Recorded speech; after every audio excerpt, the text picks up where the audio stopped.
Hey y'all, welcome back to Roads Less Traveled. Today I'm going to be talking about this tent cot by Kamp-Rite. Alright y'all, you're just going to have to kind of ignore the smoke. I'm trying to get a fire going over there for camping. It's kind of annoying, honestly. Alright, let's try that again. So obviously this is a tent cot, okay, and there are tons of videos out there on this thing, so I'm not going to try to be exhaustive, but I would like to cover some of the things that I could not readily find answers to, at least on YouTube or on the internet. First off, this thing is bulky, right? I mean, if you're buying this, you're not planning on backpacking. You're planning on pretty much car camping. What I mean by that is you're pretty much planning on parking right where you're going to set up camp, kind of like I am today. The camera is on the truck, and I'm going to set this thing up right here in front of my fire and be able to camp. The great thing about this, and why I decided to go with it, is the ability to set it up super quick. Okay, a lot of times when I'm running around, I don't have an hour or two set up camp. I need to be able to throw camp up in a matter of minutes, sleep, and then in the mornings pack up in a matter of minutes and go, right? And that's what this thing excels at. It also has a variety of other features that intrigued me and helped me decide to purchase this. In addition to it being a tent cot, you can also use it as a regular cot and as a chair. Now, I don't ever plan on using it as a chair, but I have already, and I planned on using it as a regular cot, okay? I go camping a lot with my family, or if I'm camping in a situation where I'm gonna be set up for a few days, a lot of times I prefer to bring a big tent. That way I can store some gear inside the tent and leave it. But I like sleeping off the ground. And I was in a position where my old cot was falling apart. I was gonna have to buy a new cot anyway. And if you've priced cots lately, you're gonna spend 100 to 150 bucks just on a decent camping cot. And it's just a cot. So my idea was this, is I spend a little bit more. I can still have a cot, but it can also be a tent. Now, while that works out, it's not exactly ideal, and it hasn't worked out exactly the way that I thought it would. However, it's still functional. So that being said, let's go ahead and get this thing out, and I'll kind of show you some of the features and how I use it.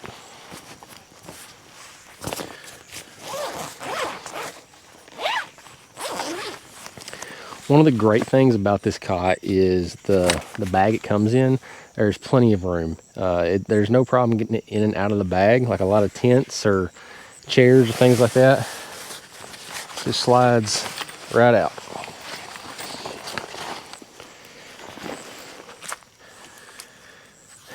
And then when it's in this packed up configuration, I have it just kind of strapped here. These are actually the straps that help hold the cot open.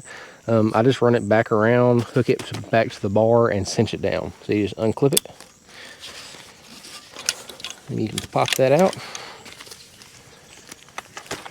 You fold those legs out. And you can slide this one out. Go ahead and grab, there's two of these straps. And it snaps back to there. And you kind of cinch it over, buckle it, and you just kind of want to tighten it down so it's level. Same thing on this side. So I'm not going to actually show it in the chair configuration because honestly I don't see any purpose in it. But if you wanted to, this side over here I believe actually has a notch where you can set a certain level so that the back of the chair is kind of raised in the upward position. I don't plan on using it that way. You might, it is possible. Here in a second I'll talk about kind of a negative to using it that way. It's the same negative as using it as a cot. Spoiler alert.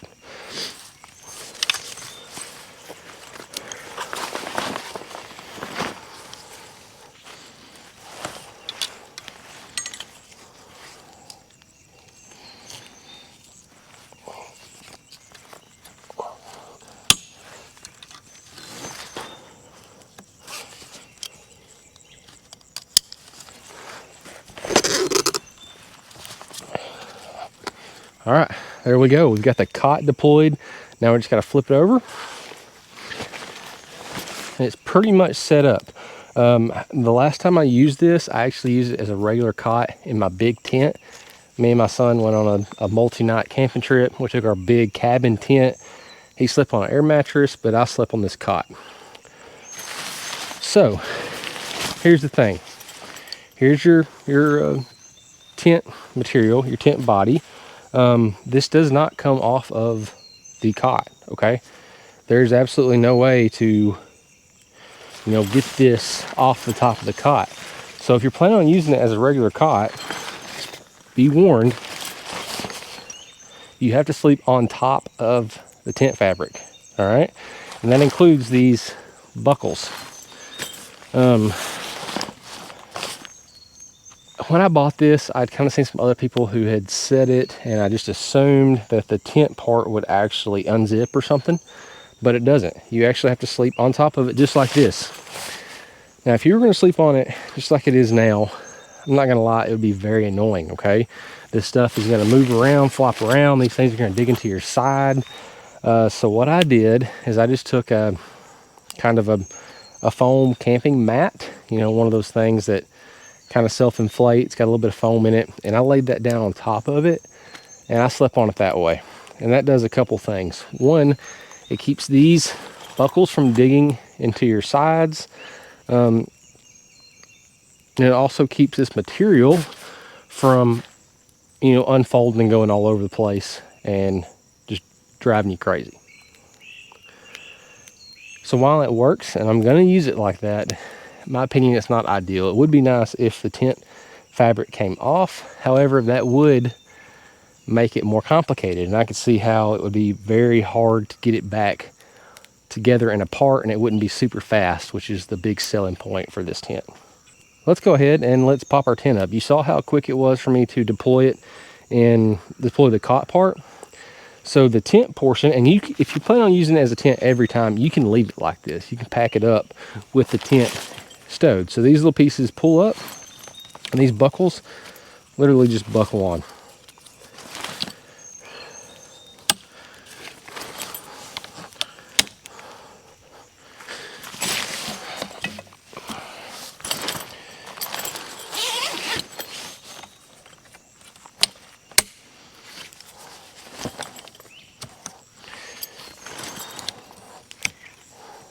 There you go. That's it.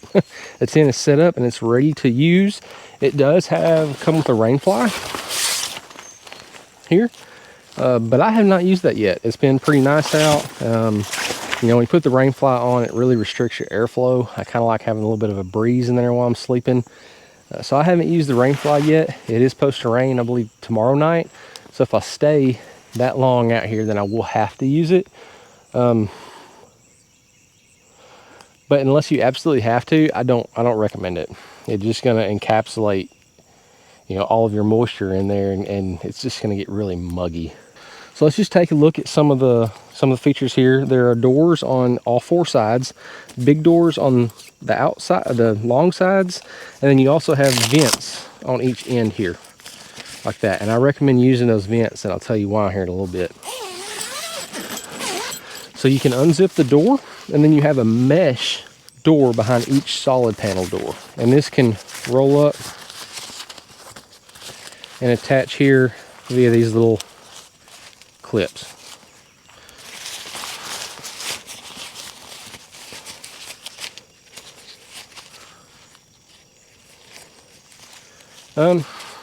So those work. However, I don't understand why they put them on the edges.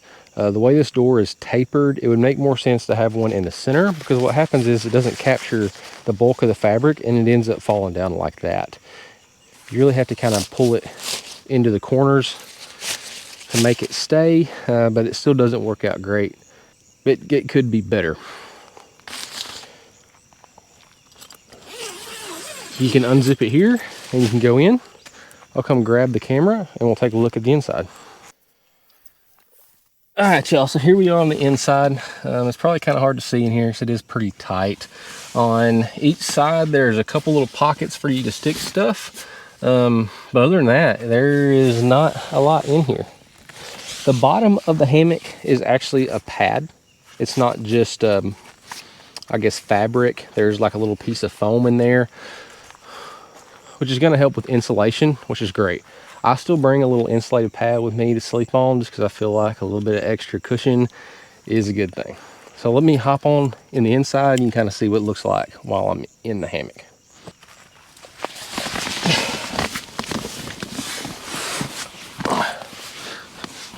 All right, y'all, so hopefully you can see me here. I'm not fully stretched out, but if I do, I have plenty of room in my feet and my head. Now, it's not extremely spacious, but it's enough.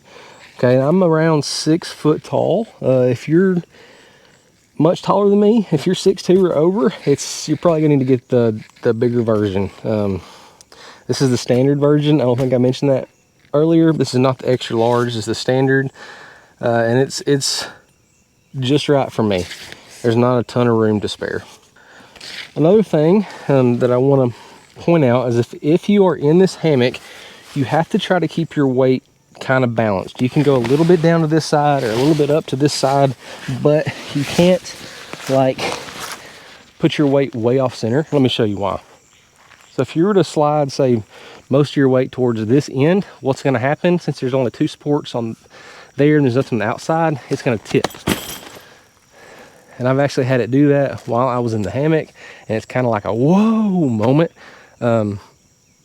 But you just kind of got to slide back uphill and make it pivot back down. Hopefully you don't break anything. So that's pretty much the hammock and all of its features. There is one other issue that I've had with the hammock that I want to point out, and that is the amount of condensation that you get within the hammock. I've camped with it a couple times, and of course I know, depending on where you are, what the dew point is, you know, that's going to determine how much condensation you get in it. But the last couple times I've camped in it, or let me take that back. The last time I camped in it, it got down, I forget exactly what the temperature was, but it was pretty chilly, and I had to have all the doors kind of zipped up to hold some of my heat in. What happened was I woke up in the morning, I was basically being rained on. There was just so much condensation on the roof, and everything in the hammock was damp. I understand why. It's not necessarily their fault. You know, if you can take advantage of the insulation or the ventilation for using it when it's not extremely cold outside, then definitely do so. That's going to make it a lot more enjoyable for you, especially in those mornings. You're not going to wake up damp. You know, another side of that is if it does get a lot of condensation there, you have to take time to air it out or it's going to mildew. So that's going to be it for this one, guys. I know I tried to be concise, I tried to be short, tried to hit all the highlights in case any of y'all are out there looking at this. It's been out for a long time. There's lots of reviews out there. Hopefully this answered some of the questions that I wasn't able to find. Hopefully it helped somebody. I'll drop a link down in the description. And like always, I hope you all have a blessed day, and I hope you remember, take the roads less traveled.